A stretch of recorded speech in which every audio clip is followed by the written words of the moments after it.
countdown.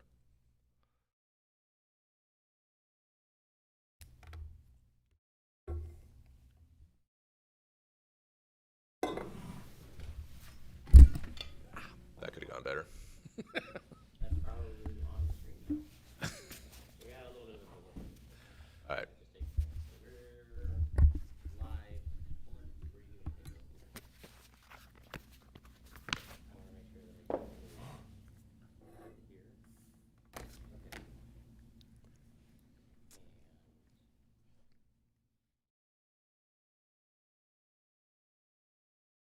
Greetings and salutations. Good morning and welcome to the Agora. We are a forum to examine the unexamined life. We are a place where we talk about the things you might like to but are afraid to.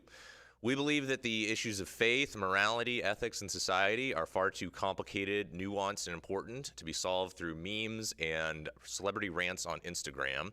And we believe that we live in a world where it's becoming easier and easier to disassociate and disconnect from many ideas you might not appreciate or might not find acceptable.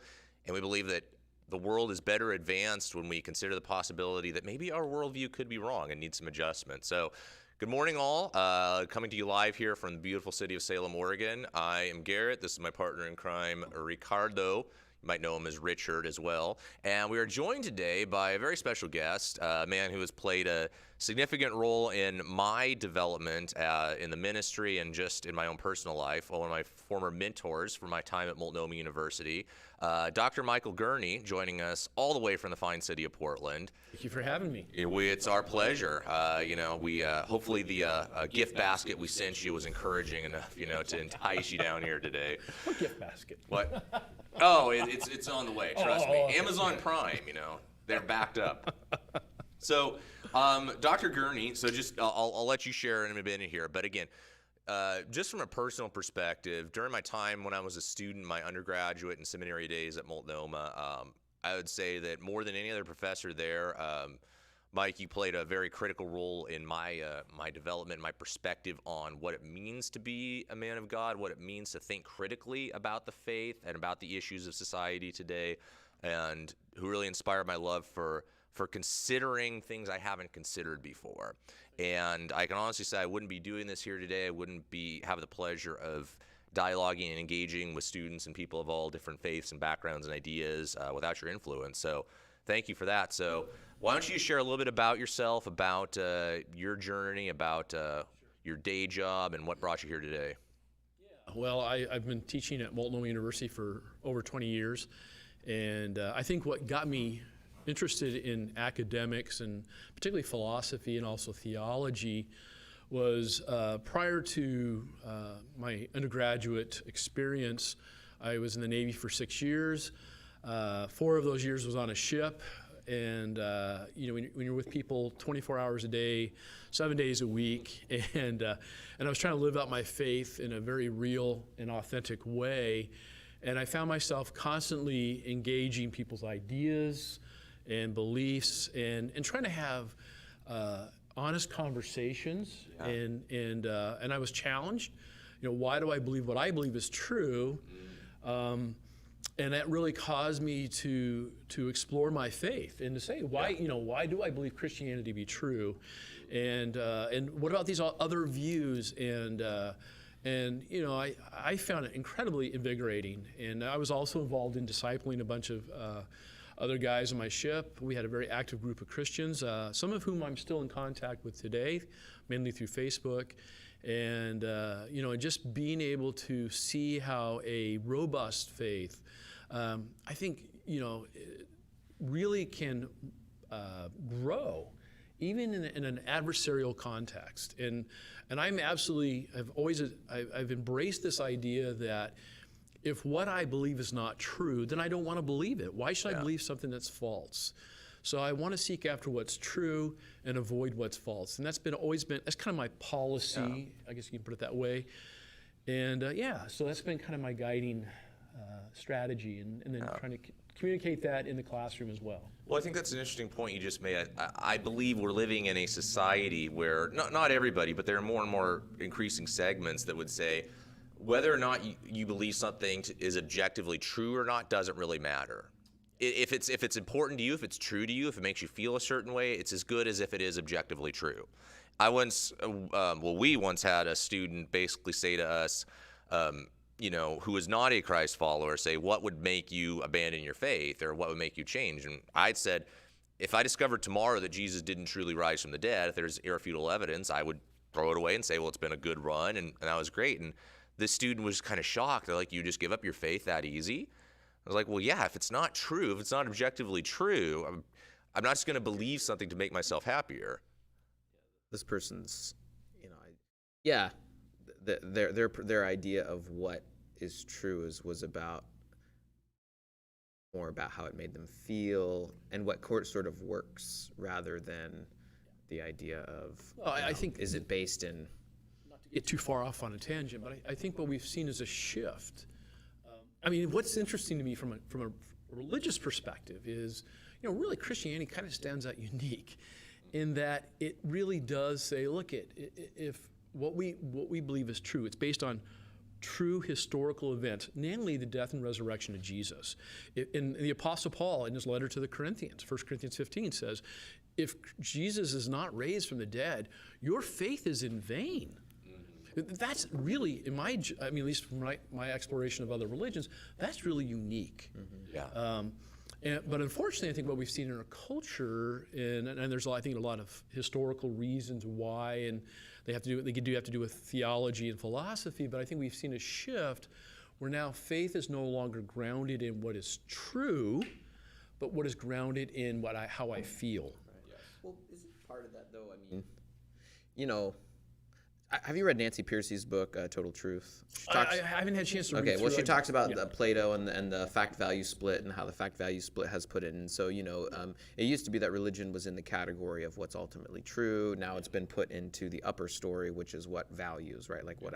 So my religion is different than yours. Well, that goes back to Kant. That's, right. That's And really... yet, at some level, it kind of gets to what we're going to talk about today, which is tolerance. At some level, for a modern society to work without being homogeneous, you kind of almost have to do that, right? Like in the sense that we have to understand that the way in which we argue about things is that the understanding is that other people have rights to practice the religion of their choice. Does that make sense? But the problem is that people confuse, it would seem that they would confuse the idea of things just being preferential choice versus actually what is true. And so there's this, it gets really muddy. Well, and that's why I think when you go back to the kind of the history of the idea of tolerance, I don't know if we want to get into that right now, but let's just jump on in. It seems to me, at least in my reading, that the idea of tolerance, or maybe more accurately, the ideal of tolerance, that this is something that we should strive for, really doesn't begin to emerge until the Enlightenment. And really, and ironically, it comes back, it's rooted in the Reformation. Because with the Reformation, with Luther, that's why Luther is not just of theological interest, but of political interest, because the idea of freedom of conscience really begins to emerge here. And before the Reformation and before the Enlightenment, I think what you have, most cultures were pretty intolerant. To put it bluntly. I don't think that's any hot take these days. Yeah. They're and unfortunately, even Christianity has a black eye there as well. I think to a certain extent. Although interestingly enough, early on in the early days of Christianity, the first several centuries, you do have Christian thinkers who do try to make appeals. I was reading just the other day Athenagoras, making appeals to people in power, the rulers, to say, look, we're not a threat to society. And when you go back to the Greco-Roman culture, as long as you paid homage to the gods, the local deities, you were good. But the Christians wouldn't do that, and that's what caused the problems. So the argument was that you should tolerate us because, one, we're reasonable people, and two, we promote morality, not immorality, and that's consistent with that. Yeah, well, I was going to ask. So I have maybe a little different take on it, and you can respond. But it seems to me that tolerance is rooted in the basis of Scripture. So for example, I wouldn't say necessarily that's true of the Old Testament, right? God sort of says be separate. don't intermarry, don't do this. But in the New Testament, the new covenant, our new relationship with God, right? I think of like Galatians 3:28, right? There's neither Jew nor Gentile, right? Neither slave nor free, nor is there male or female, for you are all one in Christ. And so there's just almost this move away from holding on to your identity, which would differentiate you from someone else. Well, yeah, and maybe to unpack that a little bit more, but even in the Old Testament, I mean, if you read the Mosaic Law, there is, for those who are sojourners, to use an English term here. Absolutely. You're supposed to treat them well. You're to treat them well, and you're called to love your neighbor. In part, and I know a lot of people when they read the Old Testament, it seems unduly harsh. Yeah. But part of that is you have to understand, especially when you think about probably one of the big obstacles a lot of people have to the Bible in general and the Old Testament in particular is the conquest of the Canaanites. Yes. Right. But I think we have to put that in proper historical context, that these tribes, if you will, because most of these are small ethnic, familial tribes, are very violent. It's warfare among warfare. It's constant. It's the reason why it took so long to make progress, is because there's no stability. Well, that's the only way to acquire anything, was to take it from somebody in the classic sense. It was only very recently that we developed this cohesive economic, compatibility where when you benefit, I can benefit. That wasn't a concept back then. But what's interesting is even in the Old Testament, there is this idea. And particularly I think of the prophet Isaiah talks about how the purpose of God blessing the seed of Abraham, specifically the nation of Israel, was that they were to be a blessing to all the other nations. And the way they do that is they create this community, if you will, that is consistent with God's moral ideals, because that's the only way forward. That's the only way to have genuine community. And I think you see that then in the New Testament, you see that created where, as you pointed out, that no longer are the distinctions that were previously really, really important.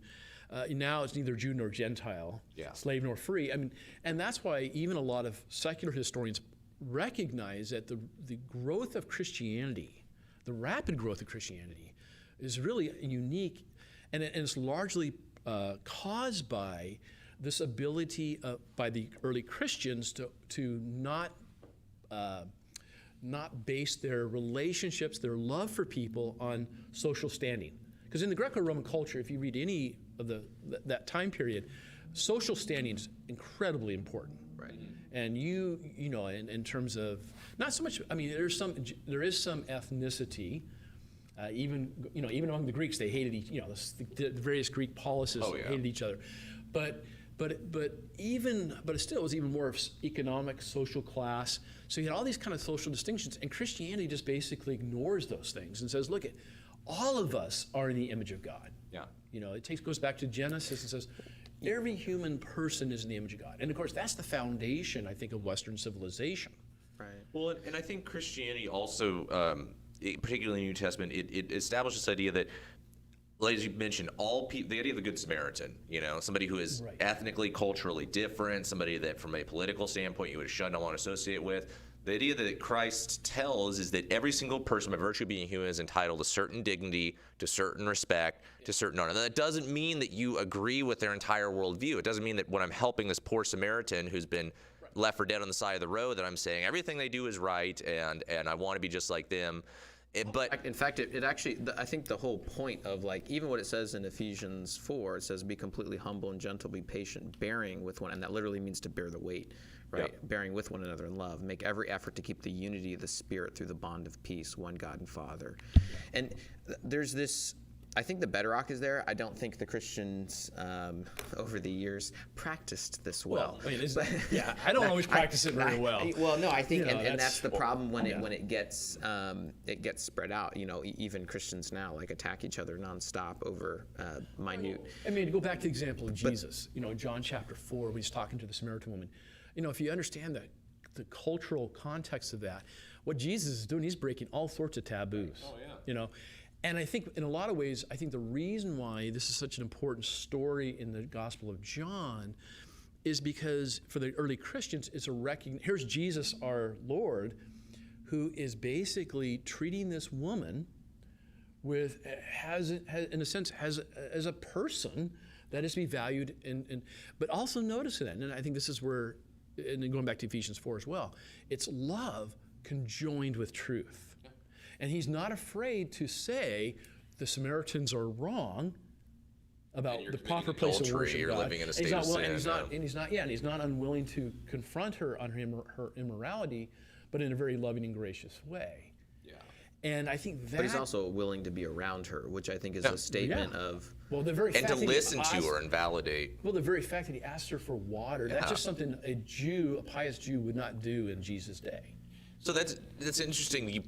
That's a paradigm that you can have both. You can have the viewpoint of I'm going to honor and dignify this person again, but also out of love, and this is another radical concept, that to love somebody means to speak truth harshly to them. Sometimes. Well, I wouldn't say this. Well, I mean, I think it would be Okay, directly sorry. or But they come across to them as harsh. Right. Yes. Right. I mean, or it may be challenging. Yes. And that's why I think when you look at the early Christianity and the early Christians, the importance of love and truth, I think are, like you said, the bedrock of their engagement with the broader culture. But as I said, I think that ideal carries over. And so when Christianity comes in power, once again, Christians didn't always do it right. But I think also, an obvious counterexample that people bring up about Christianity is, well, what about the Crusades? What about how they treated the heretics?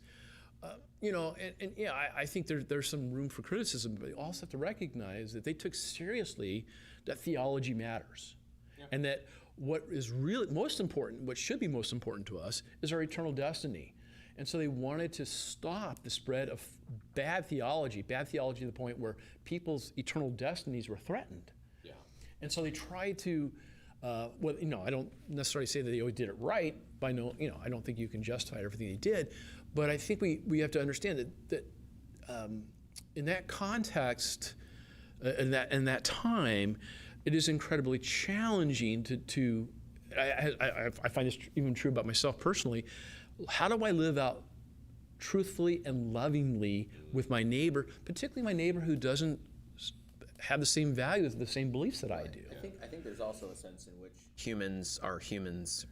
Oh, yeah. Are humans. Yeah. And so, if you study the Salem witch trials, it's kind of weird because, there wasn't that was happening all over the place. It was one place in the United States, and it looked like, what happened was a girl said this other girl did some nuance, and that girl denied it, but they didn't matter. They were so afraid, and so fear, I think, led to all sorts of things. I think that's the other thing about, there's all sorts of other wisdoms about not jumping to conclusions, and but as we've moved forward as a culture, I think that we've moved towards tolerance, which is, I think, the only way to have a non-homogeneous. Right. Well, and here maybe so when we get to the Enlightenment, right? The Enlightenment, which we got to keep in mind here, the Enlightenment is primarily a European transported to the U.S. So our country was actually an Enlightenment experiment, political experiment. Correct.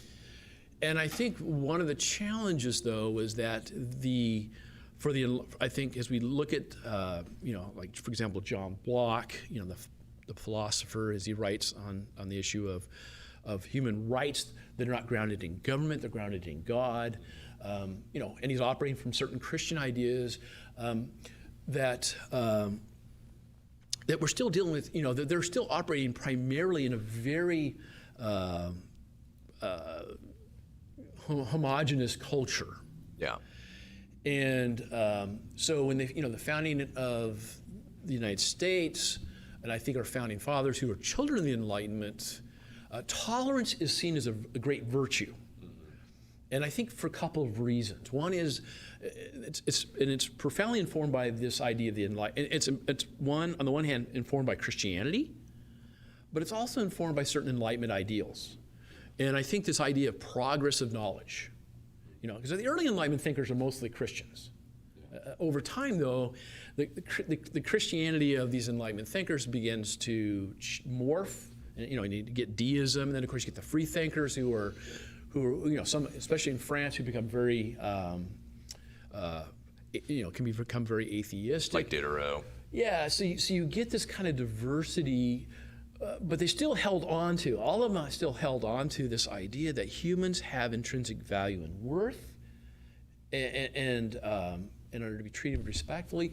So you take this Christian ideal, and then you take this optimism that we can, through knowledge and discovery of truth, we can make our political context, our nation states, our nations, better. And we can discover more truth, especially with the natural sciences, the discoveries. You look back at the Galileo trial, which of course has been, I think, the Galileo controversy has been greatly distorted. And because sometimes he misled them. He probably shouldn't have. Well, so when you call the Pope, using as your novel, you're creating this. The person who represents the Pope's position is Simplicus. That's not exactly a compliment, And there was some politics going on there, obviously. But the one thing a lot of people miss on the Galileo controversy was everybody involved was a Christian. Yeah. It's not like Galileo was a closeted atheist. He was a Christian, and everybody was. And a lot of the Christians, there were a lot of Christian thinkers that were in agreement with Galileo. It's interesting because the whole Galileo thing. What I learned from the Galileo controversy is kind of this: that like the reason that if tolerance is a virtue, the reason it's a virtue is because it allows the best ideas to win. Yes. And so you don't get to the best idea by fiat or power, which is what they were trying to do, because obviously Galileo was right, and so was Copernicus. But the best idea will be persistent and gets its day in court, where it gets to be heard. And so if you value the best ideas, then the best ideas win, not just the power of a totalitarian regime, but the best idea. But and it requires process. I mean, with Galileo, of course, when Copernicus published he was on his deathbed, and he wasn't quite sure if he was right. A lot of people don't realize that Copernicus' hypothesis, the Copernican hypothesis, was primarily mathematical. Right. It was not empirical. He didn't know inertia existed, neither did Galileo. They didn't have those understandings. Well, but even if the world was turning, they said, why aren't we flung off of it? Right. I mean, there were some serious objections, and even Galileo himself Well, it's admitted flat anyway, so why don't we just walk off the edge? But the point is that these require time and process. It requires debate. Because there it wasn't just theological objections. In fact, really the main objection to the Copernican hypothesis was not theological, it was philosophical. It was Aristotle's conception of the universe. Right. Well, and it also speaks to this underlying human condition where nobody wants to be told, myself included, you don't want to be told that everything you've come to believe on a particular position could be wrong. It's not a natural human instinct to consider the possibility that we could be wrong, but if we actually, like you talked about the best idea winning out and look at the advancement of society, we have to be willing to consider that proposition, that in light of new information, I'm willing to change my worldview. I'm willing to change the position. Especially when they're deeply held beliefs. Yeah. If they're a deeply held belief, then it's hard to give those up. Well, not just that you were wrong, but that your parents who taught you this were wrong, and that your society that says this is true was actually wrong. And it's not a lack of objective information, because we as humans are not purely mathematical, purely objective creatures, and that's good. As Chesterton once said, he said the madman isn't the one who's lost his reason; he's a man who's lost everything but his reason. We can't reduce the whole human experience to pure mathematical equations and pure reason. There is emotion. There is. In fact, Descartes tried that and failed. Yeah. Exactly. I think that's why, and even in empirical, I think there's a recognition today that even the natural sciences, and I'm a big fan of the natural sciences, but even the natural sciences have their limitations in terms of explanation. And a lot of these things, especially the more we learn about our universe, the more we realize how little we know. Yeah. And that there are competing theories, and we wrestle with these things. And in order for there to be what we would call scientific progress, and that's even a debatable proposition among philosophers of science, but in order for there to be any hope of any kind of progress in terms of knowledge and towards truth, it requires the ability to have honest debate. And that requires tolerance. And I think one of the greatest misnomers, because I'm with you, I think that we have to recognize the value of scientific advancement. Even, I think Christians, there's this notion that, the more we discover, we might realize that we can explain the universe without God. I would say it's actually the opposite. The more you discover, the more you recognize the need for a creator. That's another topic for another day. Yeah. But oh gosh, where was I going with this? It was something good. That's right.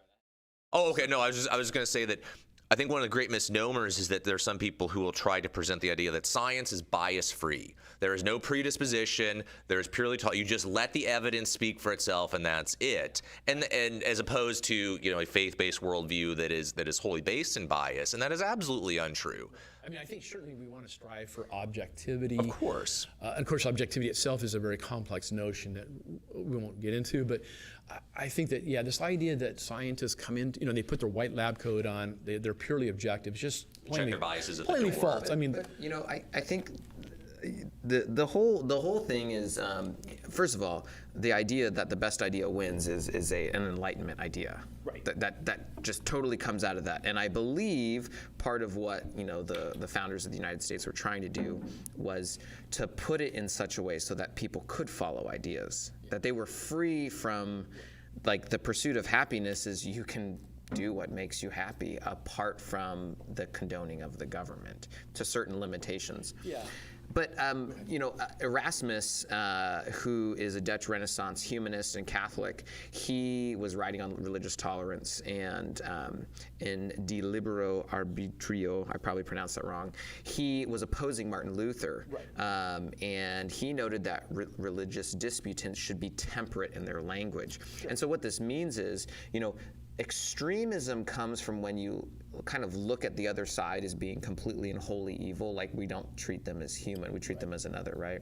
And so the more your language goes to a point where someone is so horribly, horrendously evil, you then give you almost license to treat them bad, and to do evil things. And one of the things that he talks about is that the interlocket of ideas, it temperates people. And he uses Cicero to talk about this, and he says truth is actually furthered when ideas can come together and can temper each other, because it generally moderates people rather than allows them to go into extremism. Like, for example, on Facebook today, I mean, we've probably said this a bazillion times, but if you are unfriending people you disagree with, whether or not they always post something true or not, because that's always the thing, right? Oh, they're posting, but if you do that, you're locking yourself in your own bubble, and you will never hear something that might be a valid position of that somebody else is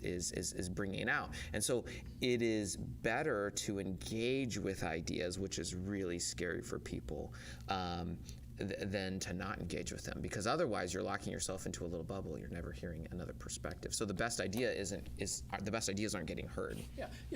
You bring up a really good example in terms of the Luther-Erasmus debate. I remember reading that debate, and even though I find myself on Luther's side, I found myself much more sympathetic to Erasmus. I mean, Luther, for all his, I have a great respect for Luther, but his rhetoric was not always very nice, to put it rather nicely. And you would say it's born out of good intentions, because the truth of Scripture, the truth of the gospel above all else. And I think that Luther I think Luther's personality, if he didn't have that personality, probably Reformation would never have happened. I mean, he has almost kind of right place at the right time. But that's not to excuse his rhetoric. And he also was willing to go up against the most powerful force in Europe at the time. I mean, that's not like an easy thing. You don't just no. I mean, it's pretty intimidating, when you have but anyway, but I think that and of course what's interesting to me is when you look at the rhetoric back then, that was Erasmus is kind of the outlier, isn't he? I mean, because most people's rhetoric is pretty extreme. And I think we have a modern day, what we're seeing on Facebook is kind of similar to that, where people tend to not be willing to listen. But I think that you make a really good point. And let me just give it a contemporary example here. I hear a lot of Christians who who I largely agree with in terms of their critique of some of the neo-Marxism that's happening. But there's a presumption there that everything Marx said was wrong. Mm-hmm. Well, even a broken clock is right twice a day. Yeah. And I would say even Marx, even though I think his philosophy, his theory of economics, his overall presumptions about human nature are fundamentally flawed. That doesn't mean that everything Marx said was wrong. When you put him in his historical setting, where you have the Industrial Revolution happening, the working man is being abused. Yeah. You know, I think he raises some legitimate, even though I do tend to lean, I do consider myself a capitalist, I do think there is such thing as crony capitalism, that we need to hear the criticisms, even from people who are Marxists or neo-Marxists, and say, you know what, you got a point here. So I think that the importance of listening to people, even when you disagree with them, can be of benefit. Well, and that brings up an interesting perspective, and Facebook only highlights this because you can literally, like you talk about, pick and choose the news you want to hear. You can pick and choose the groups you want to associate with. So we're living in a society more and more where you don't look at the value of an idea, you look at somebody's association or a group and say, I immediately dismiss all their ideas because they're part of this group, rather than looking at the ideas individually. And you're right, this happens on all extremes. Yeah, there's all sorts of virtue signaling going on from people who, you know, across this political spectrum. Exactly, and recognizing, like you talk about Marx, every idea is born out. It doesn't just, you know, it isn't formed in a vacuum, this ethereal vacuum of our mind. It's born out of our life experience. And recognizing that there's something that happened in that person's life, like the life of Marx, like the life of the person you might completely disagree with, that led them to believe this is good, this is true, and versus, as opposed to just dismissing and saying you're crazy, saying, okay, what is it that led you to this conclusion? Mark's life is interesting because if you look into it, he had a very rich benefactor who kept bailing him out over and over and over. And then you're like, but you want to kill the bourgeoisie who literally bankrolled your entire career? Very interesting. Yeah, I mean, neither here, you know, neither he or Engels, you know, Engels is the son of a rich corporate owner, you know. And, It's just the idea, though, like, interesting that some ideas work really well theoretically, but practically, like, just don't work. And so there's that's why I'm talking about the temperance of a theory versus just the theoretical position of it. We need to step back before that and say, I think we need to be, you know, good listeners first. Right. And I think too many people today, and I think part of it's just the culture we live in, and we have everything's instantaneous. You know, the microwave, we have instantaneous food. You know, and I think we tend to do the same thing with ideas. Process. And we don't, you We know, are so spoon-fed the exactly. conclusions. I want to know what to believe. Tell me what to believe. I don't have to do the hard work of thinking it through, hearing different perspectives and different reasons and ideas. Well, what was the study share ratio? Like 70% of millennials only read the headlines of an article. It's a huge. Well, and So part of that's- basically, they'll read the headline and they come to the conclusion. And the rather headline than tells you what you need to hear. And there are so many examples of headlines misleading what the actual article is saying. Well, because a lot of times the writer doesn't write the headline; it's the editor that writes the headline. Yeah. So, You know, in my 20 plus years of teaching, one of the things I've noticed is that, and I think this isn't just true about the younger generations, I think it's true about all of us, because there's so much information and ideas that are being thrown at us, that in order to try to process them, we've developed certain strategies. And I think to do that, what we've done is we just kind of, we don't learn how to think about things. We just I want to know what to believe, and I'll believe it. Right. And this applies across the spectrum to matters of, it's not just religion, it's science, it's the sociology too of how social media works is that it actually creates a reward center in your brain as well. It's like, so when you scroll, you're actually rewarding yourself. So the idea that you stop and process information isn't really like part of that's not the purpose of it. I wanted to say something that I think was really important. You know, I remember being in college, and I think one of the most influential courses I took was a history of ideas courses, and it like outlined how ideas, so we tend to think we live like in a modern moment, but the reality is that there are currents that underlie society, and those ideas flow through. And anyway, I just remember my professor doing such an amazing job at linking up how certain philosophers' ideas began to take hold, like Locke's ideas about social contract theory, and most people were like, what's that? And the idea that humans are born as blank slates, and all these things, and how these ideas took hold. Thomas Reid's ideas about how humans function. He's my philosophical hero. Right. You know what's funny is that basically the philosophy department that I went through, they ignored him completely. And I was like, he is the single most influential philosopher of American history, period. I actually did my dissertation on Reed's influence and in the area of theology. Nobody primarily, talks about him, and it was really frustrating. But I also remember like one of the things is reading Nietzsche. And really like being like, I don't agree with this guy, but he's really smart, and he gets some things. Well, like, and he's blatantly honest. Despite Right. he's not willing to say the world is a dark, wretched, ugly place. There is no hope. read him because I remember reading his perspectivalism. Conclusion. You know, he has. But it was just, it was very interesting to be like, if you remove the idea that there is a fundamental truth to what it means to be human, that is what you're left with. You're just left with all these perspectives, and nobody's really right.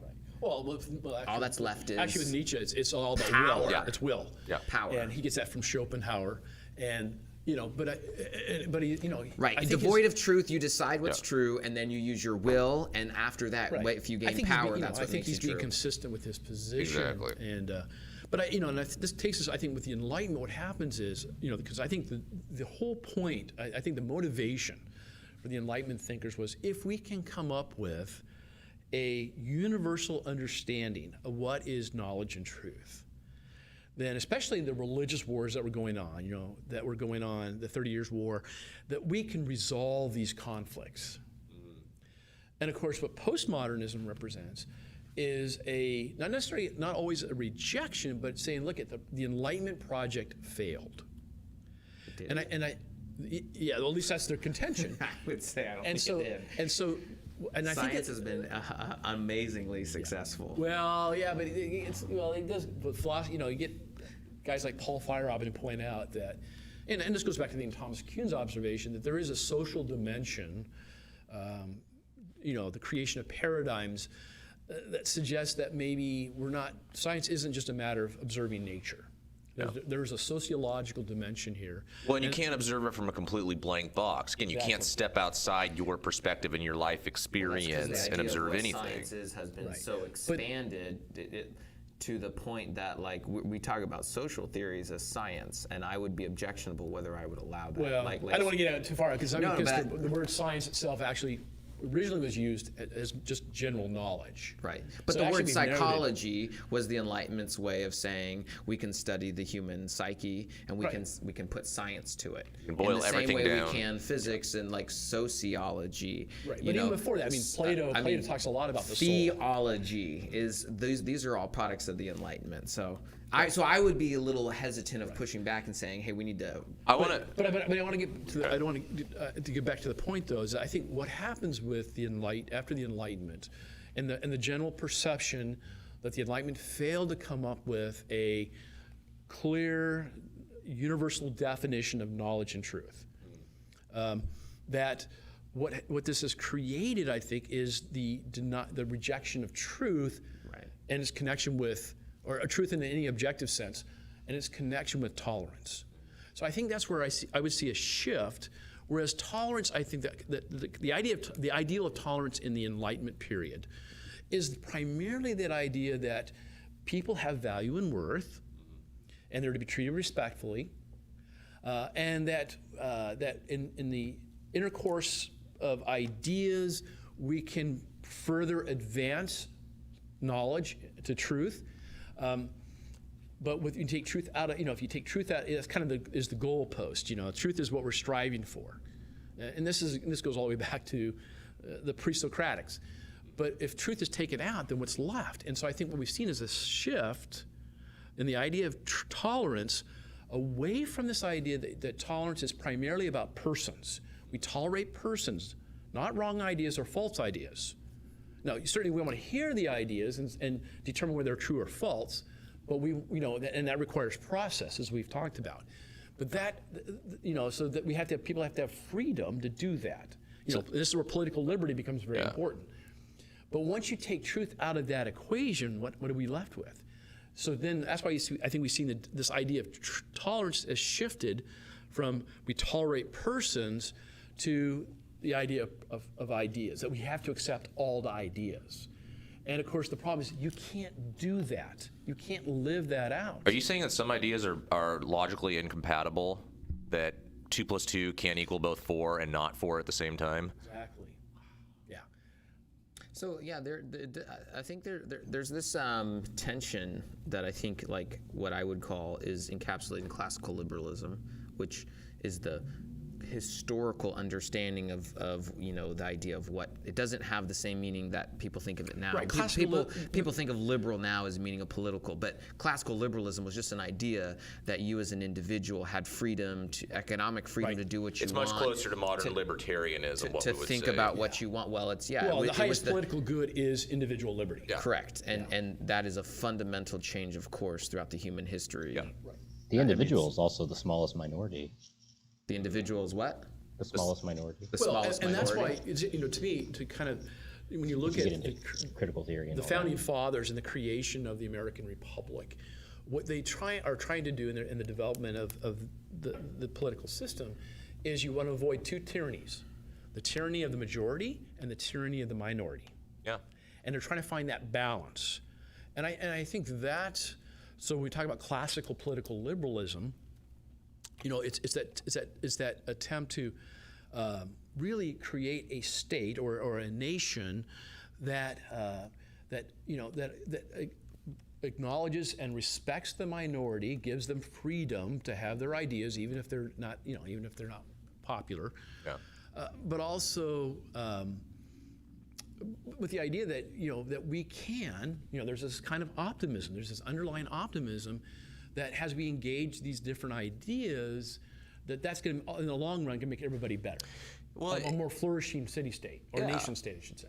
And I think too, so you mentioned the idea of classic liberalism, this idea that individual liberty, personal autonomy should be valued above all. Obviously, we recognize that doesn't mean that just because I want to do something I have the right to. If I want to cause physical harm to somebody, at that point, my rights in and I'm impinging on their rights, their freedoms to not be harmed. And I think what we're seeing today is a major shifting of the goalposts in that idea of what causes harm to others. Now we see the many elements saying, well, words cause harm, so we have to suppress people even saying words, let alone actions. Yeah. We can't allow certain people to even have a platform. We cannot tolerate it because by them even having their voices heard, their ideas heard. I've seen sociologists who've written papers advocating that words should be equated with the same as physical assault because there is no disconnection between the mind and the body. You hear a trigger word, it causes a physical reaction. You are causing physical harm by saying certain words. I'll take people yelling, screaming at me, cussing at me any day than blowing my brains out. Yeah, or destroying my business and livelihood. But I just think that so the sense of what causes harm to others, there's some people wanting to take that idea and shift it so far over that it's eliminating so many new ideas and dialogue from happening. I think I think part of the reason why we've seen this shift is a couple of factors. One is when you go back to the founding of this country, it's fairly homogenous. Yeah. In terms of the people who participate in the democratic process.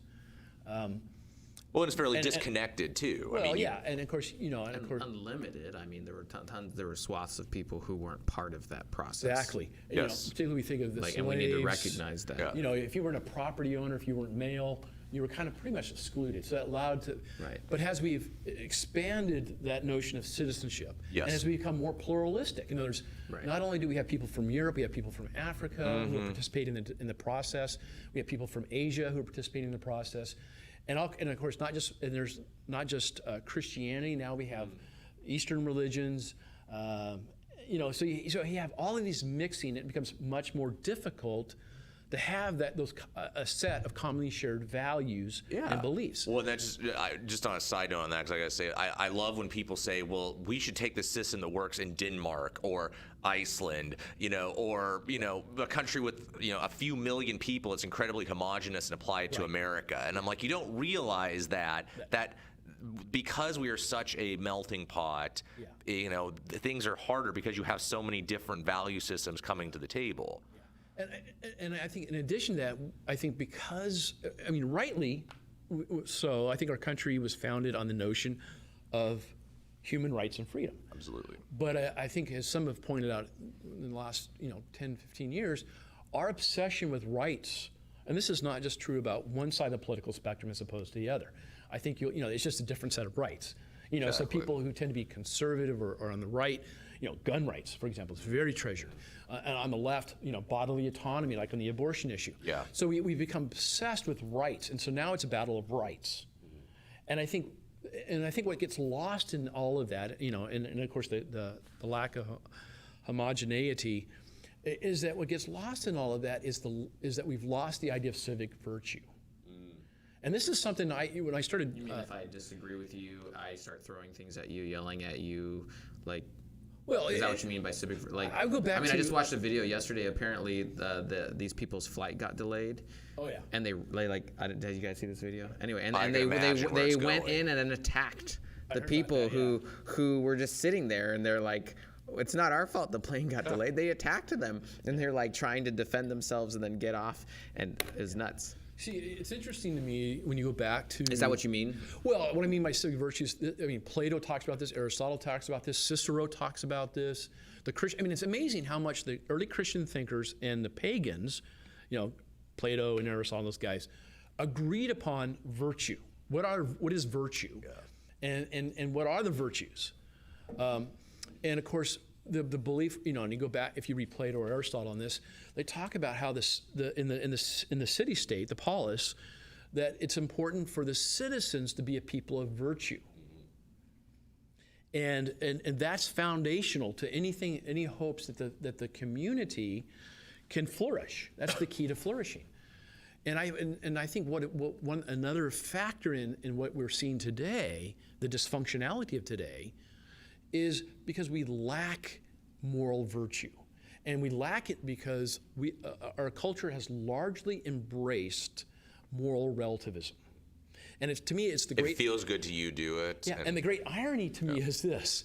On the one hand, people want to say, what may be wrong for you may not be wrong for me, right? You hear that all the time. Who are you to impose your morality on me?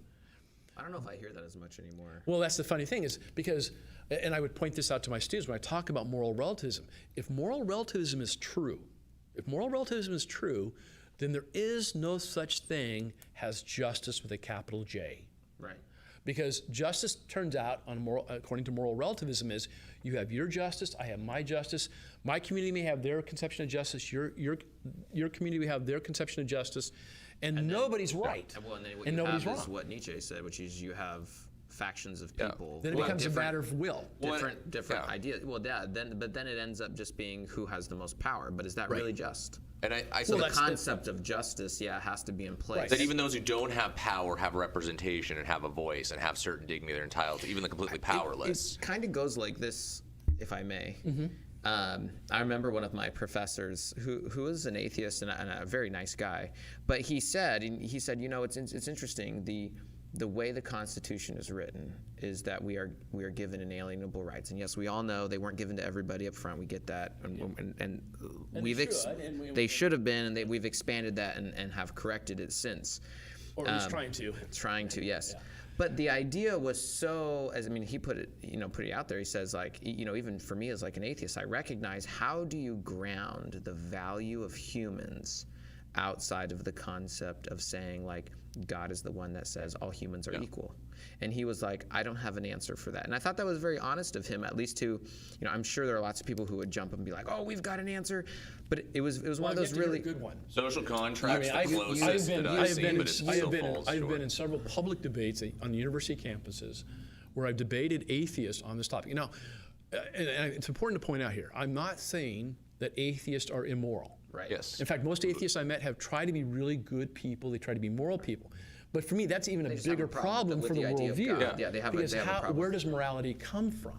Whereas at least someone like Nietzsche or de Sade, on the extreme, was at least honest, where he says, hey, there is no good, there is no evil, there's no God, there's no nothing. So if it makes you happy to, dismember babies for sexual gratification, then do it. But since in our culture we've largely become secularized and we've tried to remove any kind of religious, theological considerations from the public square, then all of a sudden, and I think we're seeing the practical results of this, then it becomes really, really difficult to have dialogue, genuine dialogue, where people are talking and disagreeing with each other.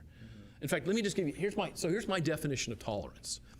And I would ground it in the classical sense. I define tolerance as to disagree agreeably. I mean, it's really simple. To disagree agreeably. I could even fit on a bumper sticker. Yeah, and I think on the one hand we acknowledge, either 2 + 2 equals 4 or it doesn't equal 4. And so the idea of disagreeing, the other extreme to that would be if I disagree with you, I can do anything I want to hurt you. Well, Go after and that's where the you. agreeably comes into play, where we see that we recognize that even if somebody is wrong about an idea or a belief or a value, that doesn't give me the right to mistreat them. Right.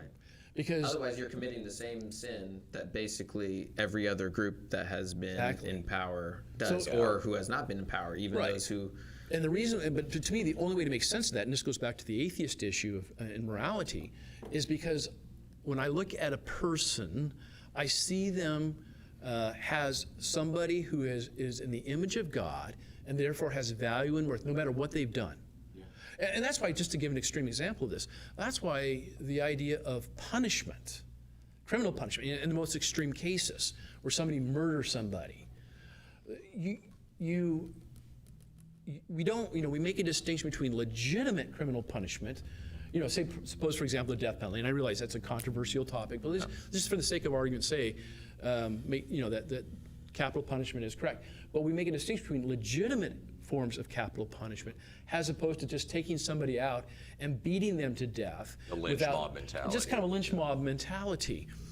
Because you recognize that even though that person has done something that's it's egregious what they've done, even somebody like Saddam Hussein or Adolf Hitler, that they still retain that image of God.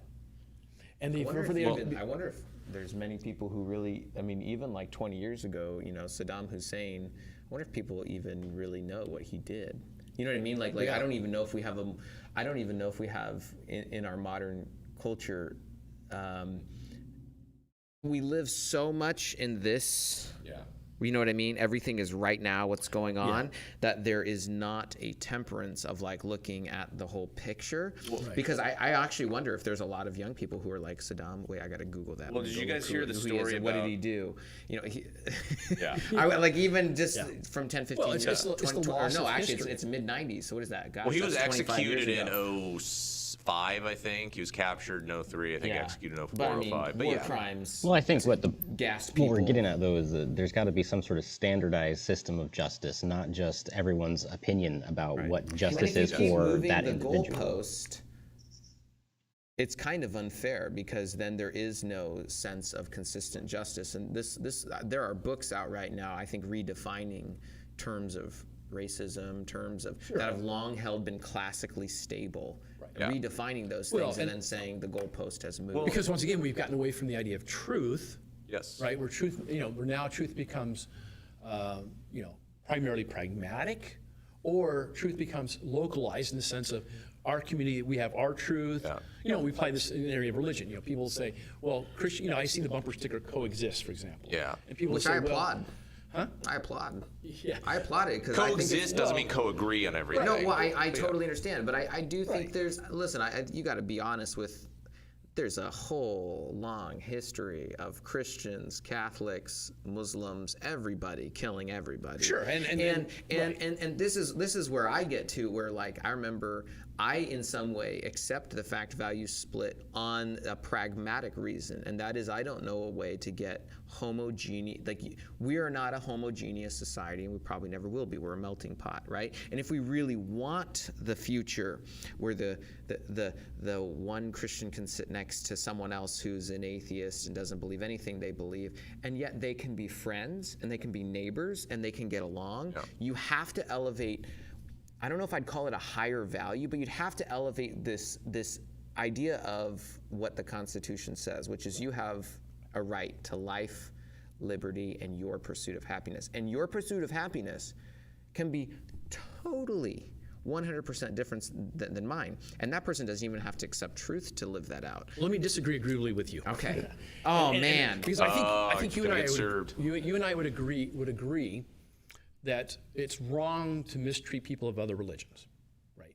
I don't think being a follower of Jesus gives you that. In other words, I think I would agree with you if what they mean by in the bumper sticker code, and I don't, when I don't ask people to pull over and I set get what bumper you're getting sticker. at, which is it's misdirected, but I would, yeah. Right. What I would say is this, is that the reason why, yes, religions we ought to respect other religions and not mistreat them, it has to be grounded in this prior idea that they are in the image of God, regardless of their beliefs.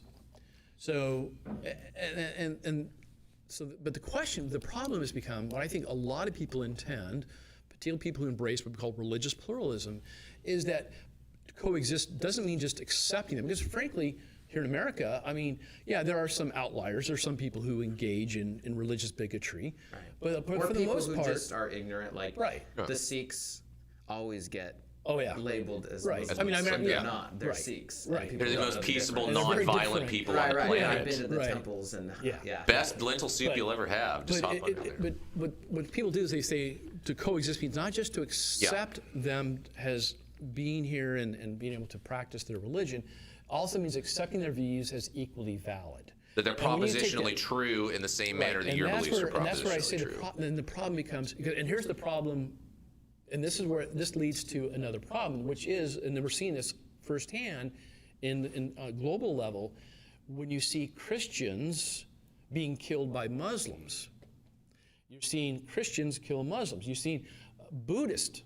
Buddhists always portrayed as No, there was a huge peace-loving. violent uprising where they killed Yeah. a whole bunch of See, Muslims because they don't want them in their country. Yeah. Yeah, and I think because once again, I think especially in the media, they've tried to portray, and certainly I've known a number of Muslims, and they're good people, they're very neighbors. But on the other hand, there are people who read, and I've read the Quran, not in Arabic, but in English. So you haven't really read it. Yeah, technically I haven't read it, but and certainly I can understand why some Muslims, in fact, perhaps the majority of Muslims in the world, do believe that that religious tolerance should not be applied in Muslim states. Now, they're not necessarily advocating killing. It's not a value of them, and they're being consistent, I think, with what their religious beliefs are. Islam never had its Acts 15 moment, and that's one of the big distinctions. And so at the Jerusalem Council in Acts 15, where the issue of Gentile inclusion in the faith-based community, because a lot of Christians don't realize this. The early Jews, had a lot of them were fine saying yes, Jesus is Messiah. The issue for them was, can non-ethnic Jews be included in the faith community? And basically, the conclusion they came to is that I think it's an interesting dichotomy, because they say basically don't put unnecessary stumbling blocks. We couldn't keep the laws perfectly of circumcision, but at the same time, they do give some standards that say abstain from sexual immorality. So in other words, there's certain non-negotiables. Yeah. For covenant inclusion. But I think So I think what you're getting at, if I may elucidate what you're trying to say, and you Good tell me if Scrabble I'm word. okay. I'm just seeing how many times I can use elucidate today with those I come across. Man. That sounds like Could a you drug elucidate my trip food word a or little bit more? something. So what you're getting at is there's an essential element missing in that. So, in the coexist bumper sticker, what they're saying is live together, and we want to treat all your views as equal. And what you're saying is that the problem with that is that the claims of each one aren't the same. Right. And so we have to, and so we wouldn't, we wouldn't do it with mathematics. Can you imagine a child in school? In fact, let me give you an example. There was a story done, a column that was given in the New York Times. I read this to my students, and the professor it was a philosophy professor whose son was in school, and his child brought home some homework, and they were talking about the difference between facts and opinions, and this really intrigued him, especially as a philosopher. And he noticed that in the worksheet, anything that had to do with morality was categorized as an opinion. Not a fact, but as an opinion. Right. Okay. So he goes to his next parent-teacher conference, and he talks to this teacher, poor teacher, and he says, I noticed that in my son's homework that anything that was having to do with morality was categorized as an opinion. And she said, well, of course. He says, really? So you think morality is just merely a matter of opinion? She goes, well, isn't it? And he goes, so then you wouldn't have a problem with your students in your class cheating? Well, no. He says, but that's your moral opinion. Well, it's in my room, my classroom, and they'll abide by that. And he says, but well, there's nothing wrong with cheating, right? Or well, you know, there's nothing intrinsically wrong with cheating. And I think herein lies the problem. And I realize, you know, we start getting into the fact-value distinction. It's a lot more complicated than most people realize. And maybe we can talk about that more. But the point is that the fact when we reduce morality down to opinions, or you know, which is implicit this idea of moral relativism, then you've removed the element of truth. Why should I treat people who believe differently with respect? That seems to be a moral assertion that's claiming to be a fact. See, so once I like it, or it seems like the right thing to do. So once you remove truth out of this equation in terms of tolerance, it then becomes an issue of. I mean, and Nietzsche saw this, you know, back in up to turn of the century. Turn of the century, that once we get rid of truth, then all that's left is power. And I think we see this on full display today in the political debates, on Facebook. Because now it becomes a matter of we want to impose our will on other people rather than trying to determine what is the truth. Because if you presume that truth is not available, then that's all you have left. Right. So I think that's, and that is why it's sort of the way the Constitution says it is really intriguing. It says we hold these truths to be which is Thomas Reed. Right. That's common sense rule. Self-evident. Yeah. That all people are created equal. And I could go on and on about what do you mean, what's meant by that. I understand. But I think the point is that it's true. It's true for everyone. It's a universal truth, and it's accessible to anybody. We can see this to be the case, and that has to be the base, and that's the basis by which this republic can stand. Right, and that's what I was going to say. As soon as you don't see that as the whole, then the tribalism can seep in. Fact, versus so, saying, I think you're right, but my question at this point goes to something super pragmatic: is that if we live in a now post-truth society, how then can you? It's almost like it's seen as a reversion back to something that's objective truth, right? So how are we going to move forward into something that's homogenous with a bunch of different cultures, right? Can't. So like, I mean, that's to put it bluntly, that's what I wonder. How could we get to some sort of objective truth from where we're at right now? I would argue that the denial of objective truth leads not only to a confused epistemology, a theory of knowledge and truth, but it has the practical consequences of social anarchy. We will not. I mean, I'll go. I mean, and this is not something Mike Gurney came up with. That's I go back to Plato, Aristotle. I go back to Jesus. You know, but that without truth, you can't live, and you can't flourish as a society. In fact, it's interesting to me was when I was studying the Greek philosophers, and particularly in the area of political philosophy, a lot of them really looked at democracy as a dirty word. Because democracy, in fact, up until recently, democracy was not seen as a good thing, because democracy was generally because it was the idea of mob rule. And of course, if mobs can be stupid, if the majority of people are stupid in society, then the minority should rule, the minority learned, wise class who knows what's best for you. And that's why. This is why Plato talked about the sophistry, because he was like, the sophist can persuade lots of people, but in falsity, not in truth. Exactly. So if we say there is no objective truth, you know, you have your truth, I have my truth, or whatever, you can't flourish in community. I think that's just. I think that to your point of this common sense realism, there's certain things that seem to be self-aware to us, but even if you haven't thought about the grounding for why it is. I once talked to a student who was the president of the Students Against Slavery Club, and she was not a Christian. She might call herself spiritual but not religious, and I just asked her, you know, why are you so passionate about this? And her answer was, well, it's wrong, this should happen, it just feels wrong. And she couldn't really give a grounding as to why, and kind of said, well, yeah, I believe it's wrong too. This is why I believe it is wrong to hold humans as slaves, as property, because as you mentioned, they're entitled to certain dignity. I think all of us have certain, and this goes back to Thomas Reed's view, all of us have certain rational and moral intuitions. Yes.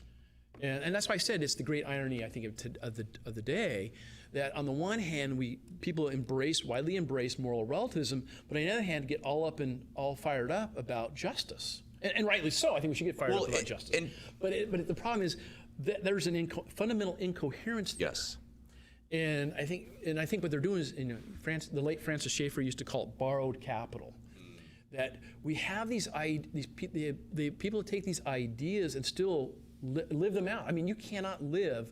I mean, one of my I think a pragmatic argument against moral relativism is you cannot live as a moral relativist. I've never met a moral relativist that could live consistently with a moral relativist. Well, isn't that basically what Kant said in the Critique of Practical Reason? He said, we can't use any classic methodology to prove God exists, but we should live as if he does, because he conceded there's no other framework for a moral society. So even if you can't necessarily objectively believe it's true, live as if it is true, or else. I think people all would say yes, there is a God, and we can't. He rejects the classical arguments, but he's right. He calls it a practical postulate. Yes, and he knows there's objective morality. Now, a lot of critics of Kant would say, well, how do you know there's, and they would criticize him on that. But I think he is. I wish he would have read more Thomas Reid. I think he would have straightened him out on that point. But Reid before or after Kant? They were contemporary. Oh, they were contemporary. Yes, same as Hume. In fact, Reid mostly wrote to Hume. Okay. A lot of his stuff. Kant. Most of his stuff was to refute Hume, and Hume is the only thing that people learn in most philosophy Not departments. the other side of it. Well, Thomas Reid was way more influential. Yeah. Everyone was reading him. The entire people who wrote the Constitution had definitely read Thomas Reid. He's the most influential as far as political theory, not favorite philosopher of philosophy departments. Well, I think epistemology. Well, that's why they use the word self-evident, because that's a Thomas Reid thing. And I want to go back to Daniel's question. I think he's trying to get pragmatic here, right? We're going to land the plane. We got 23 minutes to get pragmatic. Okay. No. So, ask your question again, and then I want to make sure I want to summarize real quickly. Well, my point is, it seems like it's a self-evident observation that we live in a post-truth society, so that we have lots of different factions, some more powerful than others, who have their very different ideas of justice. And now, in this current state, we're clashing heads with these traditional types of justice and this idea that we deserve more justice. We want retribution, we want minority rights, we want all this stuff. And so, there's this conflict, but there's this, we've swept the rug out, basically, from underneath this idea of objective truth. So now what do we do? Where do we come back to some sort of? That's the question. I would make a different argument. I don't think it just comes down to political power. I think pragmatically that's what people want, because there's a huge sense of tribalism involved in, those people got my back, these people got my back. Well, I know that, and they're infighting, and eventually all revolutions will turn on one another. My hope, and what I would offer is, and it would not be a quick answer, it would be a very long-winded one, but it would be this. It would be like, okay, you don't like the way things are, I understand that. So let's go and let's study history, and let's look at the outcomes of, for example, I would say, if you want a political revolution, let's go study political revolutions, and you show me where one turned out really, really good. And what I would offer them is to say, if we don't learn from history, we're bound to repeat it. And so I would ask them to be reasonable, and just to say, you don't have to accept my view of the world, but let's just go back and look at pragmatically what these sort of things lead to. And I would also argue just the general sense, and I think most people could understand this, when you destabilize a country, a region, you set it back. So think about the long-term history of the world. Why is it that huge revolutions happened between huge spans of each other? I would argue war, destabilization, constant infighting, and so in Maslow's hierarchy of needs, right? When your basic needs are met, you have time and the freedom to think about the other things that you can take care of. And so the interesting thing is that if you want to move forward as a society, one of the things you don't want to do is to cause it to have major instability. You want to enact reforms, like I would say Martin Luther King did very successfully. There is a way to go about it, although as frustrating and as difficult as it might be. Obama's quoted as saying, hey, democracy is this thing where it's you go one step forward, then you go two steps back, and then it's frustrating. Yeah. But I think it's better than what I would call the alternative. And so I would ask people to come together with this thing and say, like, do you think, and can everyone agree at least that what's contained in the Constitution is relevant for all Americans? And there's some semblance then of, even if somebody rejects truth, that there is a working system which people can agree to then to begin to outwardly work out their differences. Yeah, I'm less optimistic, and I would go back to your example. When you compare the American Revolution with the French Revolution, I think the significant difference, and of course, Edmund Burke, reflection on this has some, I think, relevance here, but the difference is that these ideas are truths. We hold these truths to be self-evident, and it's the confidence there is truth, and it may not always be easily accessible, but it's there, and it's hard, but it's even harder to live it out. See, that's why I say I think pragmatism is a dead end, because pragmatism will always lose in the end. I mean, when I say pragmatism, I'm referring to kind of a pragmatic conception of truth. You're saying that nobody can completely live out their worldview in actuality. I think there's a lot more people who are, maybe I'm naive, I think there's a lot more good-willed people who genuinely do want good things for everyone, but maybe they haven't really thought very hard about the pragmatic rules of the game that they're living out right now, the forcing of choosing of sides that's happening in politics, where if they could be a little bit freed from that and get some context, they might be like, you know what, we, the people, and I think there's a lot of power in that, would begin to move forward away from tribalism. I'm just not confident that, certainly practical considerations can play. So if you say pragmatism in terms of, in the classical conception, the classical school of pragmatism, where pragmatic means as a way to discover truth. But of course, what's today in terms of pragmatism, what's called neo-pragmatism, and an example would be Richard Rorty, who's now deceased, but his argument would be there is no truth with a capital T. Truth is what is famously quoted as, truth is what appears to let you get away with. Here's the problem. The political implications of that for Rorty is that you create a socialist state, because it's about controlling people and power, because otherwise power becomes untamable, and that's why I said I think even Rorty's view is unduly optimistic. Yes, people are capable of doing good things, but I think the biblical view of humanity is more, in my judgment, is more accurate in terms of we were created good, but we're gone bad. That is, we also, even the best among us, are quite capable of doing wrong things. Well, and I think you see that rooted in the Constitution, again, getting back to the American model of recognition that people are by their nature prone to evil and corruption.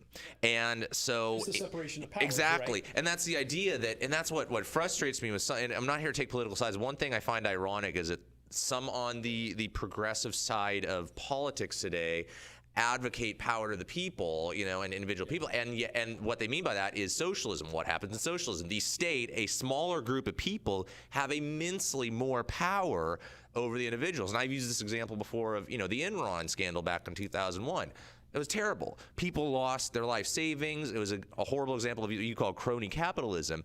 But the scope of damage was here, whereas imagine the entire federal government that controls everything without any oversight. Just look at the Soviet Union. Look at Venezuela today, where the damage is every area of society. Right. I think the fundamental difference is that businesses have a form of self-correcting that can happen, meaning they can fail. Governments generally don't. Right. There's no self-correcting mechanism. There's no police of the government when the government the reason why I'm a police. capitalist is not because capitalism is perfect. It isn't.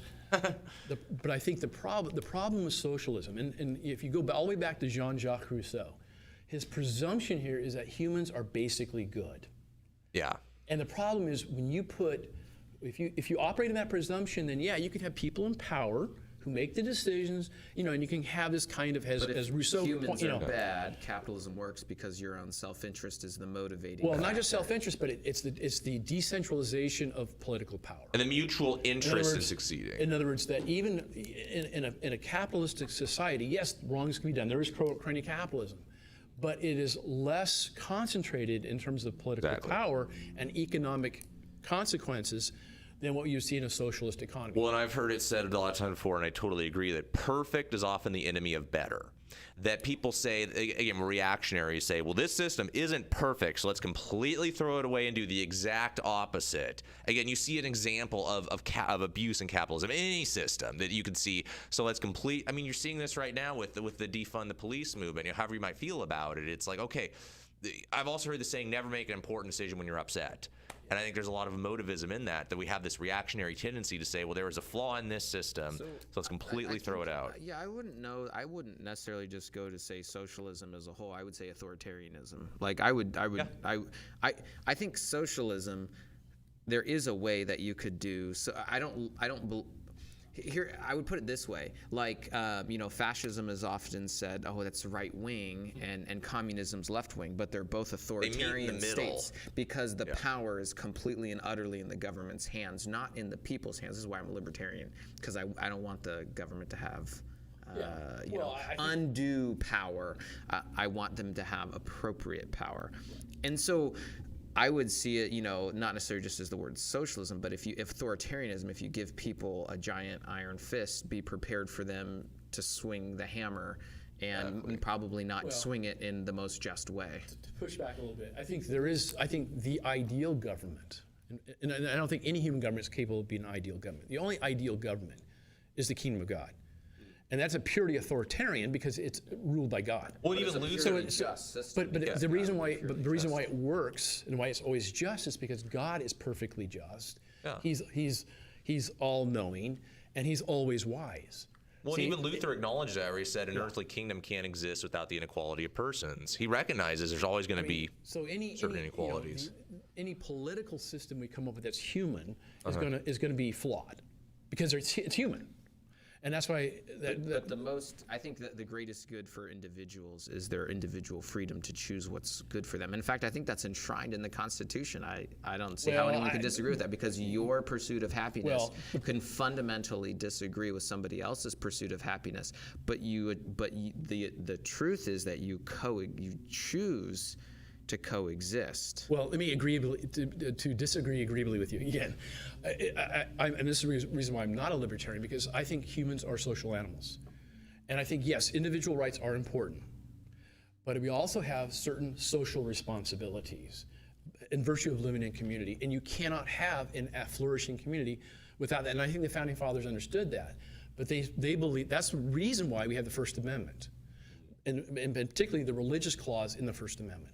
Because they acknowledge that the church, regardless of particular denominational affiliation or even deist, the idea was that that churches have the primary responsibility in our political system to promote virtue, and included in that virtue is not just individual virtue but civic virtue. So even and that's why I think a libertarianism that ignores civic virtue is flawed. I would disagree with that. That's agreeably. See, you like my definition. Yeah. We've had a similar one that we've said. Tolerance is in disagreement, choosing to treat each other with dignity and respect. Yeah. So what I would say is, I think the Founding Fathers looked around and what they saw was, why did people come from Europe? The evidence to me is clear. They came because a lot of religious persecution, and they wanted an opportunity for land. And that's why John Locke, actually, the original quote is from John Locke: life, liberty, and land. Well, and self-determination, the ability to shape your own destiny.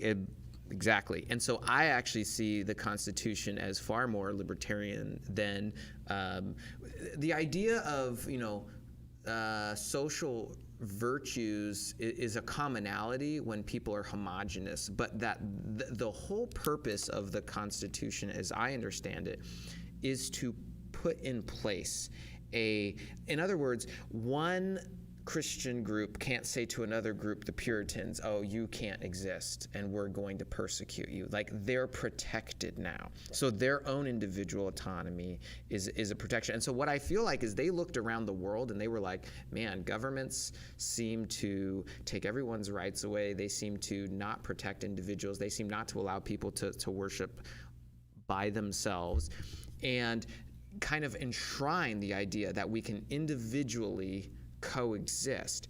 And it might be true that we don't all share the same common virtues, but that if you give the Constitution its due, that principle by itself allows people to intermix who don't see eye to eye. Because you're agreeing, this is the whole thing, you're agreeing that there is a standard by which all people can live out their life. You have a right to life, I think when you liberty, which is your freedom, right, and your own pursuit of happiness. And our pursuits of happiness can be diametrically opposed. But that's what's allowed underneath that. Well, yeah, but I think you're, I don't know if we want to spend a lot of time on this, but I think you're somewhat cherry picking the Constitution is really meant to constrain government. Right. I would agree. And it's an acknowledgement of certain fundamental human rights. But I think, once again, it's understood. I mean, because the idea of individualism, it's starting to develop. It's still, for the most part, in those early years of the colonies and the creation of this new nation, still people were publicly minded, especially the Puritans. The Puritans were not individualists. Well, no, I would agree with you. Right. And I think that's typical of most people. So for them, it's. But they did want so. What I mean, I would agree with you. The idea of like stark, rigid individualism, where I'm just a person, I have no effect. That's not what I mean. What I mean is that when they looked at the way governments worked, right? Because they kind of said, we would rather the highest value be in the individual rather than the authority. And saying that doesn't negate. But I think you have to be more specific here. It's the divine right of kings. That's what Locke is writing against. And of course, for the colonists and the founding fathers, their thing is they want to push back against the tyranny of the crown. Right. Yeah. No taxation without representation. It's a much more narrow focus. So, and of course, I think the problem, because hindsight's always 20/20, right? I think part of the problem is that since they are children of the Enlightenment, I think there tends to be a presumption here in the basic goodness of humanity, and I don't think they anticipated. And I think these guys are geniuses. I mean, the creation of the Constitution, I think even to this day, it's not a perfect document, but it's incredibly, I think it's the most genius political document ever written. And I think they try to anticipate certain things, but they still, I think that as our culture has changed, for good or for ill, it makes it a challenge. And that's why I think my own view, You're fine. My own prognostication, if you will, is I don't know if this American experiment will last, to be honest, because of the pluralization of culture, religion, because in order for it to succeed, there still has to be these shared public values that are evaporating. Maybe my perception is that the Constitution is not going to be strong enough to support the moral framework for an entire society to rest on and to cling to. Well, especially if society rejects, if society embraces moral relativism, then, just on a practical level, somebody can say, well, why should I obey, and we see this in Portland, why should I obey the law if I think the law is wrong? Right. I have no moral obligation because I determine what's right and wrong. Not the law. A lot of people have rejected the entire premise of America completely from the idea that because the America was started by people that are completely flawed and allowed these systems to take place. Where's the better system? I get that, but they've already rejected it. You can't get back. You can't redeem George Washington and Thomas Jefferson from this new postmodern idea that they cannot be redeemed. Therefore, the entire country is illegitimate. The Constitution, the everything. So my question is, we have these people. They're there. They're in Seattle. They're in Portland. They seem to be growing. There seems to be like an idea that's moving forward that the country itself was founded on something that cannot be redeemed. So the root of a bad tree, you have to cut the entire tree down and start. Right. So is this going to keep going, or are we going to get back to something? That's espoused, I think, in the neo-Marxism, or what they call cultural Marxism, of guys like Herbert Marcuse. We're seeing this come to fruition. You know, the stuff that was radical in the 60s. For our listeners, who is Herbert Marcuse? Herbert Marcuse was a very prominent writer. He was a Marxist who, in fact, probably Marcuse, particularly contribution to what's called the Frankfurt School, also known as it's called critical theory. It comes out of the Frankfurt School. Marcuse is kind of probably his mostly well-known contribution is kind of synthesizing Freud and Marx. Okay. And I haven't read a lot of Marcuse. I've read some. He's kind of hard to read, frankly. I don't know what's about these German guys. Kant, Hegel, Heidegger, Marcuse. Hegel was the hardest to read out of all of them. Yeah, I don't know. Heidegger's not that easy. He doesn't land the plane ever. Speaking of landing the plane, Kant is like. But anyway, we got 4 minutes left, okay. so let's but anyway, gently to go back, this. I think the only hope we really have, to be honest with you, is people have got to change their beliefs about there is objective morality, there is truth, and I want to tie this in as a Christian. I think that's why it's so important to have the perspective that this kingdom will not last. I mean, I think the prophet Daniel, read the book of Daniel, I think he makes that point compellingly clear.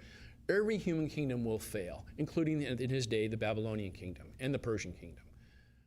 So our only hope is in the kingdom of God. But as a Christian, I'm called to be salt and light. And I think to go back to both Peter and Paul, I think it's interesting. Both Peter and Paul commend the Christians of their day to submit to the king, despite the fact that these kings that Caesar was, especially Nero, was a horrible person. Because as Paul points out, that God has instituted these governments to punish evildoers. He doesn't do it perfectly, but I think we have to just, what Reinhold Niebuhr calls, we have to seek after what he calls proximate justice.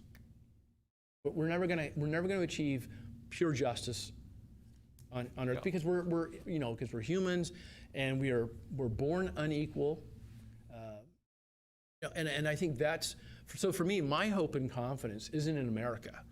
I mean, I love my country. I served my country 6 years in the military. I was willing to give my life for my country. Still am. But my country is still, as a Christian, the kingdom of God for me is the higher calling. Well, and if we're okay going a few minutes over, which sounds like we are, there's on that question of identity and community, there's a question I've been just wanting to get your thought on for a while. Do you think that a lot of the contention and the shifting idea of what should be tolerated, what should not be, is in people redefining what a community is? And it depends on where you draw that line. Some people would say the community is your nation. As Americans, that is our primary community. And some would say, no, my primary community is my other ethnic, people of similar ethnicity to me who happen to reside in America, or my religious community. So however you draw that line of, you have obligations, you would say, towards your community. And I think you even see this within the Christian circle. And R.C. Sproul once talked about, he said, in the parable of the Good Samaritan, he says, every person on the planet is my neighbor. Not every person is my brother or my sister. And, there is covenant community within the Christian circle. If I have obligations, again, towards my fellow believers, towards my church family, especially towards my wife and my closest form of community that I don't necessarily have towards a stranger on the street. There are different levels of obligation. Right. So would you say that depending on where you draw that line of community, your idea of what should be tolerated, because then that gets back to the point that Richard was making of the other, where you say, well, I don't have to tolerate somebody who's not of my community. They are of this community, so I don't owe them the same level of tolerance. Good question. I think it's a great question. In fact, it's interesting. I was just reading this morning, and I've been reading through the Gospel of Matthew, and he makes a rather startling statement when he's teaching and his family shows up. They're trying to get in, and he says, and I don't know about you, but sometimes I read and I read some of the statements of Jesus. It's like, what? And he says, who are my mothers and brothers, right? Or who are my if you're my disciples, you're my brother and brothers. And you go, what is he talking about? Let me try to tie that in there. We belong to multiple communities, But not all communities are equal. Giant Venn diagram. Yeah, and it's very confusing. I think our highest allegiance has to be, as a Christian, has to be to God and his kingdom. But, and this is where I think people can misconstrue Jesus' statement. That doesn't mean he devalued his mother, of course, or his brothers. The unique relationship that his biological mother. But that he's acknowledging that the highest relationship is to God and his community. But because of my highest allegiance, and that's why when Jesus was asked by the legal scholar, what's the greatest commandment? He says to love the Lord your God with all your heart, soul, mind, and strength. But he didn't stop there. He said, and love your neighbor. And it's always, I wish he would have stopped there, but he didn't. To love your neighbor as yourself.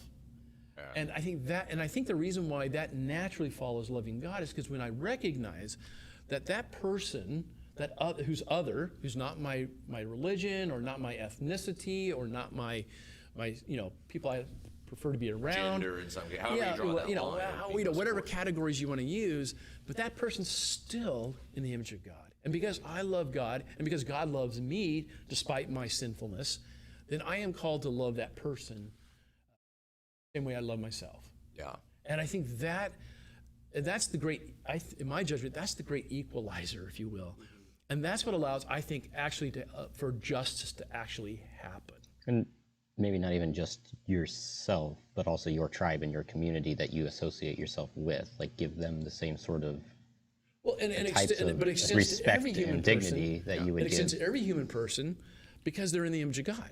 Well, and I think you see that born out, and this isn't to say that because of this Christianity is the right religion, but I think when you look at the Christian faith throughout the centuries, it is the most not homogenous. It's the biggest melting pot of any major world religion. It transcends culture. It goes culture to culture. Exactly. It transcends any particular culture. Again, Islam never really had its Acts 15 moments. There's still this incredibly significant cultural connection between the religion, the worldview of Islam, and the Middle Eastern culture, and other religions as well. The Hindu culture and the Indian culture, and that you see within the Christian. To be Islamic? What'd you say?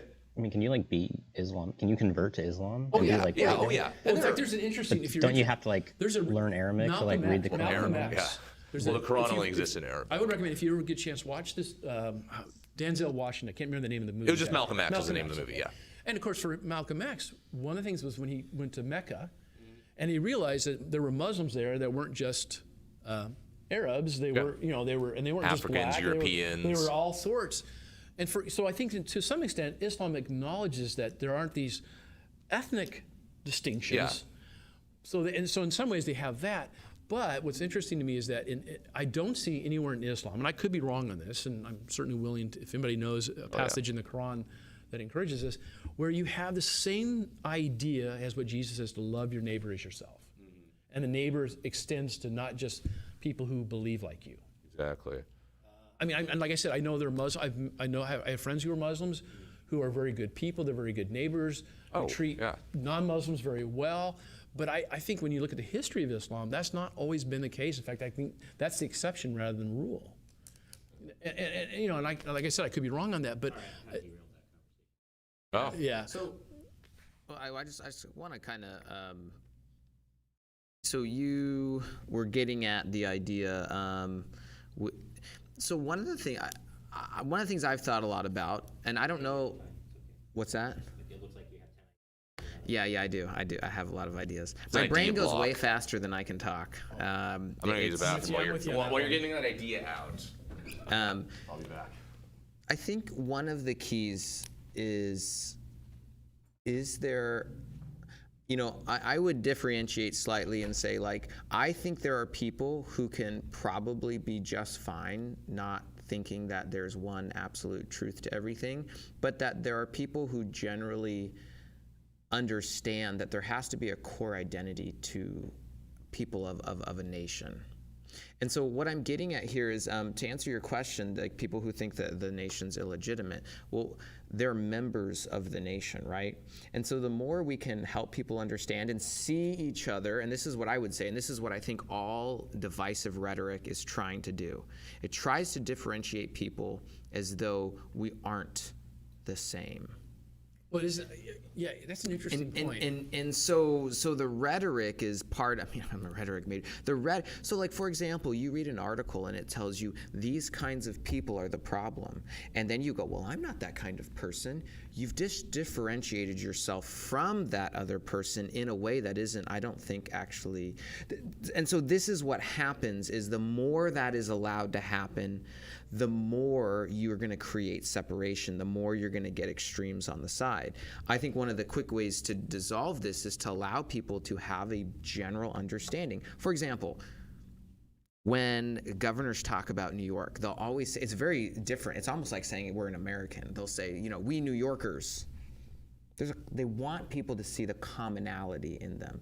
And I think that for a vibrant, healthy America, the more we can say we Americans and people can identify with that, I think there's a really good health that can bring about where we can start to have some exchanges. But as long as it's, well, those people over there are bad and I don't talk to them and I don't have anything to do with them, I actually think we're making the problem worse. So we have to start talking to each other. I agree with you in the sense that, yes, I think if we identify ourselves as Americans, that helps. But here's the problem as I see it, and maybe I can put this in the form of a question. But isn't what a lot of people who are protesting, isn't, for them, nationalism is a dirty word. In fact, they associate it with white supremacy. And what that I think reflects is that there's been, and I think we see this promoted in a lot of different venues, including universities, and the idea of globalism. Because he was like one of the main people who said America is a great ideal. But he even said, in one of his commencement speeches, Barack Obama said, I'm proof that. Right, but they see globalism as transcending nationalism, that global is the higher good. And that's what I'm saying is a lot of these people who are protesting, I find protesting, they see nationalism and the idea of, you will not see them with a bumper sticker on their car saying, I'm proud to be an American. Well, in fact, in my apartment complex. Really. Huh? Yeah. Ethnocentric. In fact, I have one of my neighbors in my apartment complex has a bumper sticker that says, America was never great. Mm-hmm. And I think that's a common sentiment among a lot, especially the younger generation. So I agree with you that if we could, encourage a national identity that embraces the diversity, but I think the premise in that is that nationalism is good, and that's a premise that I think a lot of people in our culture today are rejecting. The reason why, I think, I think one of the hard parts in any type of disagreement is one of the things I don't think that people who are engaging in political discussion do is they're not fair to the people that they disagree with. So let me put it in, psychologically, humans want to be heard and understood. Mm-hmm. When you don't understand, so for example, if someone heard me say something and then they totally just misrepresent it because their only goal is just to, shut him up and make him be quiet, that doesn't create a sense of shared understanding, shared responsibility. And so what I'm getting at is that as long as people engage with media, with stuff that makes the people that they think they disagree with, they may not even disagree with them that much. That's the funny part about when you actually get people to sit down and talk. The more they disagree with that, the more they're going to be able to hear and talk to people from different viewpoints and come to the conclusion that, hey, we all have a shared sense of being an American, and that we disengage. I think because the people who a little confusing. I think what you mean is that if people can disengage, with whatever political party they're a part of that's trying to tell them that everyone else is other. And this is the problem: is both people have to do it, both sides, right? Yeah. And so it's probably not going to happen. But if you do it first, I swear we'll do it next. But if you can do that, I do think there's movement. I think having spent most of my political life in the middle, always having people tell me that I'm not conservative enough or I'm not liberal enough. Literally, that's been my entire life. Yeah. You're not liberal enough. You're not conservative enough. You're not this. One of the things I'm always trying to do is to help people go, I don't think you're that different than what you think that person does.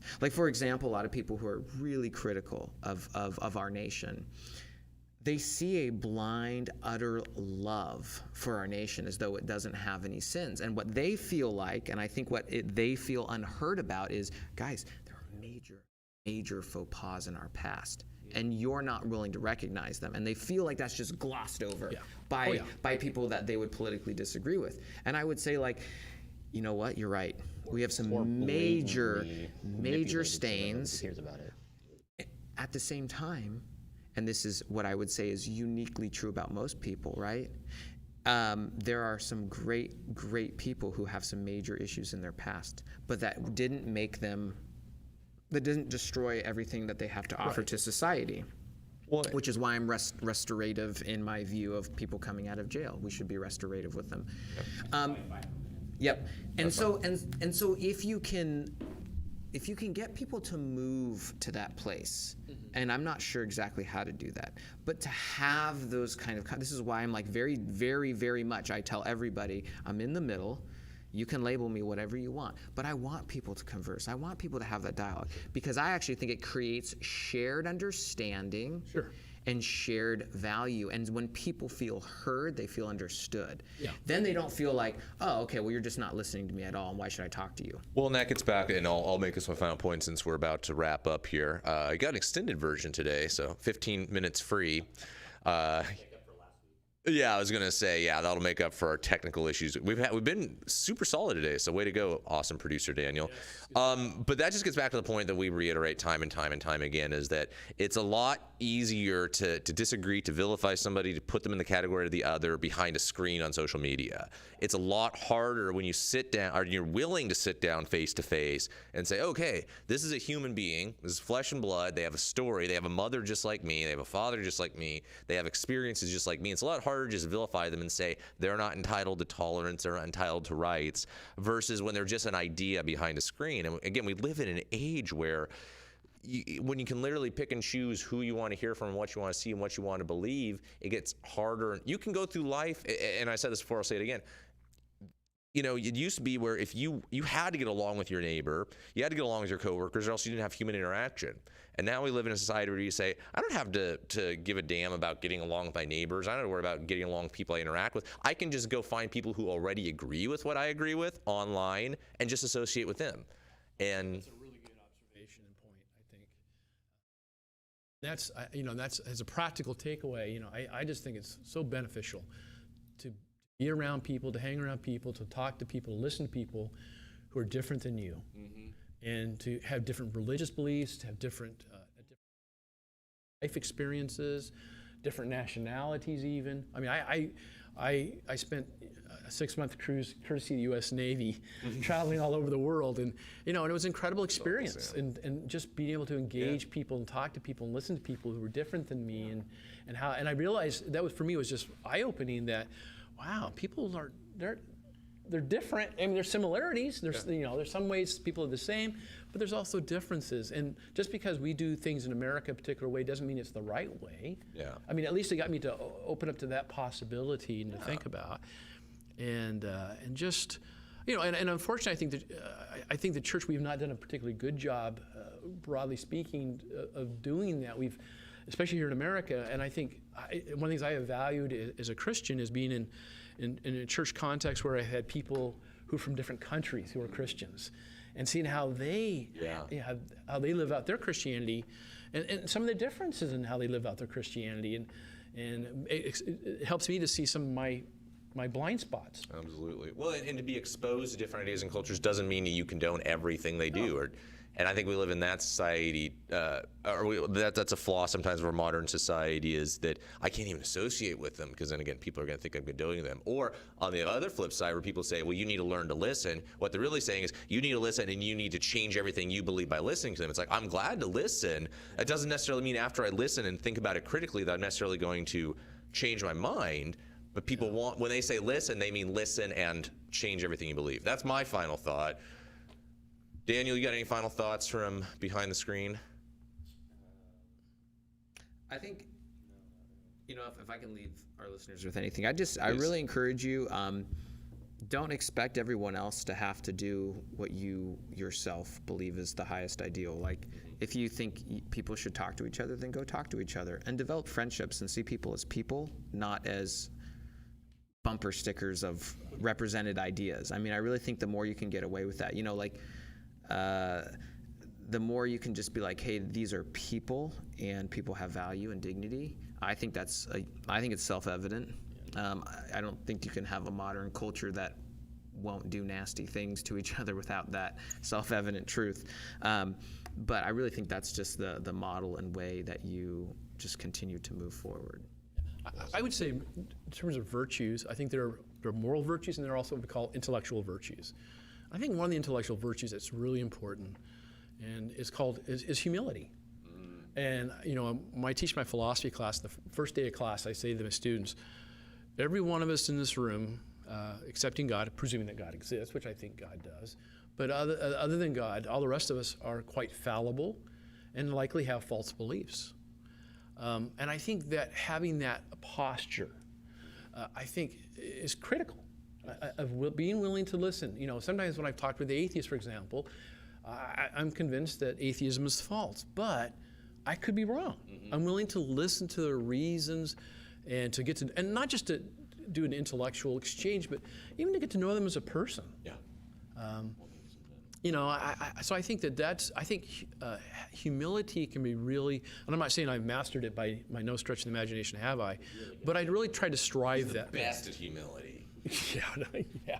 Everyone else's humility sucks. Yeah, that's right. I'm so proud to be humble, yes. Right? So anyway, I think that goes a long way in helping create a genuine tolerance, true tolerance. I think humility is a good note to leave it on. Thank you all so much. Thanks, Mike, for coming all the way down to little old Salem for us small towners. Yeah. Well, I have a feeling we'll be having you back in the months and years ahead. Hopefully, as long as we can keep this up. I also do want to say this. I think that if our nation and our universities are going to build more cohesive units of trust going forward, I think we have to dialogue. Yes. I just think that's true. Yeah. I think we have to dialogue, and we have to encourage it. Hence why we're doing this. Yes. Well, thank you guys for having me. Yeah, absolutely. Thank you for being here so much. We hope you guys enjoyed it. If you have questions or comments that you'd like us to follow through on, please feel free to leave them below. We'd love to interact and dialogue with you. If anybody watching there, listening, is interested in being on here with us too, please reach out and contact, and we will try to make it happen. Yeah, and Daniel, I'd like to again have the power to control what's on the screen, so I can put things above Garrett's head. Please and thank you. Please and thank you. No, that's not No. Don't say no. That will not happen. Can you digitalize like some devil horns on top of it? Literally just want that power. There is one. He'll have no idea. There is one Lord, and I do not share power. Oh wow! On The that Lord of the note, Rings reference. before Daniel dives deeper into heresy. That's not. This is Should this be a